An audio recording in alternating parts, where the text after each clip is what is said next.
তারাদের দেশে চাঁদ হলো প্রথম মাইল ফলক। আসসালামু আলাইকুম আমার প্রিয় ভিউয়ার্সরা, আশা করি সবাই ভালো আছেন। সময়টা কাটছে না বলে ছাদে আসলাম ঘুরতে। আকাশের দিকে তাকাতেই দেখি খুব সুন্দর চাঁদনি রাত। আমার কাছে চাঁদ এমন একটি সুন্দরতম বস্তু যা সমুদ্রের মাঝে আয়নার মতো। দিন শেষে সবাই যখন চার দেওয়ালের মাঝে, ইলেকট্রিসিটির মাঝে বন্দী, তখন একাকী চাঁদের আলোয় জীবনের সব অনুভূতি খুঁজে পাওয়া যায়। চাঁদ তার জ্যোৎস্না দিয়ে আপনাকে সারা রাত পথ দেখাবে। অর্ধেক চাঁদের সৌন্দর্য পরিপূর্ণ একটি চাঁদের চেয়ে অনেক বেশি মায়াবী। তেমনি ভাবে জীবনের সমস্ত সুখ পাওয়ার চাইতে দুঃখের সাথে ভাগ করে সুখ দুঃখের সংমিশ্রণে জীবনটা অনেক সুন্দর হয়। প্রত্যেকটি মানুষেরই কোনো না কোনো খারাপ দিক রয়েছে, তবুও তার সুন্দর বৈশিষ্ট্য ও গুণাবলীর জন্য উজ্জ্বল চাঁদের ন্যায় দৃষ্টান্ত হয়ে পৃথিবীতে বেঁচে থাকে। পৃথিবীতে প্রতিটি মানুষই এক একটি চাঁদ, প্রতিটি মানুষের এক একটি অন্ধকার দিক, আলোকিত দিক রয়েছে, যা সহজে কেউ কাউকে দেখাতে চায় না বা দেখানো যায় না। নিস্তব্ধ নীরবতায় একাকিত্বের মুহূর্তগুলো চাঁদের সাথে কাটিয়ে দেখুন, কারণ নিরবচ্ছিন্ন একাকী কথা বলার জন্য চাঁদ আপনার সবচেয়ে প্রিয় বন্ধু। বাস্তবতা আজ চন্দ্রিমার মতো নীরবতায় রূপ নিয়েছে।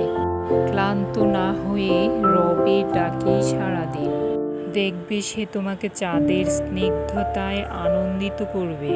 সৃষ্টিকর্তা পৃথিবীর সকল মানুষের সুখের কেন্দ্রবিন্দু হিসেবে একটি গ্রহ নির্ধারণ করেছেন, অর্থাৎ আমরা সব সময় একই আকাশের নিচেই বাস করি এবং একটি চাঁদ উপভোগ করি।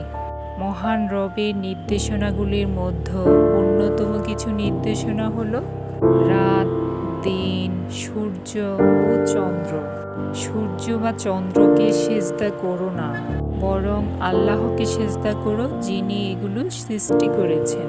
রাসূলুল্লাহ সাল্লাল্লাহু আলাইহি সাল্লাম বলেছেন, নিশ্চয়ই তোমার রব উদার ও লাজুক।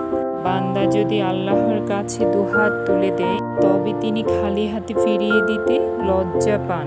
রাসূলুল্লাহ সাল্লাল্লাহু আলাইহি সাল্লাম আরও বলেছেন, তোমরা তোমাদের রবকে দেখতে পাবে যেভাবে তোমরা পরিষ্কার রাতে পূর্ণিমার চাঁদ দেখো। সব কিছুই রবের সঠিক নির্দেশনায় চলে, অথচ বুঝার জায়গায় এসে আমরা বান্দারা অনেক কিছুই বুঝি না বা বুঝার চেষ্টা করি না। পৃথিবীটা আজ যান্ত্রিক জীবনে আবদ্ধ।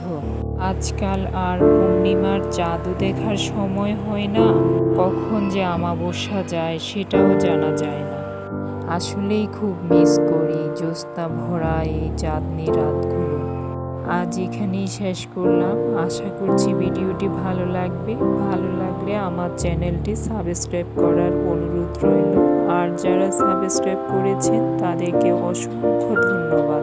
আমার চ্যানেলে নতুন যে বন্ধুরা এসেছেন, প্লিজ আমাকে কমিউনিটিতে নক করে যাবেন, তাহলে আমি সহজে আপনাদের কাছে পৌঁছাতে পারবো।